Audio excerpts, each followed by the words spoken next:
আল্লাহ তাআলা বলেন, তাবারাকাল্লাযী বিয়াদিহিল মুলক ওয়া হুয়া আলা কুল্লি শাইইন কাদির। তিনি বরকতময় সেই সত্তা যিনি সব কিছুর উপরে ক্ষমতাধর। ওয়া হুয়া আলা কুল্লি শাইইন কাদির। আল্লাযী খালাকাল মাউতা ওয়াল হায়াতা লিয়াবলুয়াকুম আইয়ুকুম আহসানু আমালা। আল্লাহ জীবন এবং মৃত্যু সৃষ্টি করেছেন কে কত সুন্দর, আইয়ুকুম আহসানু আমালা, কে কত সুন্দর আমল করতে পারেন। আকসারও বলেন না, এখানে অতিরিক্ত আমল বলেন নাই, আইয়ুকুম, কে কত সুন্দর, কত সুন্দর কোয়ালিটি।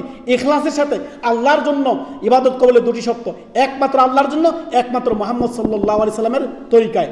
যাবতীয় ইবাদত বন্দেগী আপনার জীবনে একমাত্র আল্লাহর জন্য হবে। যাবতীয় ইবাদত বন্দেগীর তরিকা একমাত্র মুহাম্মদুর রাসূলুল্লাহ সাল্লাল্লাহু আলাইহি সাল্লামের তরিকা হবে, অন্য কারোর তরিকা নয়। এই দুটি শর্ত যদি ঠিক না থাকে, ইবাদত কখনোই কশ্চিনকালও কবুল হবে না। ভালো করে মনে রাখেন, আপনার জীবনের সমস্ত ইবাদত বন্দেগী কার জন্য হবে? আল্লাহর জন্য। আর পদ্ধতি বা তরিকা কার হবে? মুহাম্মদুর রাসূলুল্লাহ সাল্লাল্লাহু আলাইহি ওয়াসাল্লামের তরিকা। মনে থাকবে?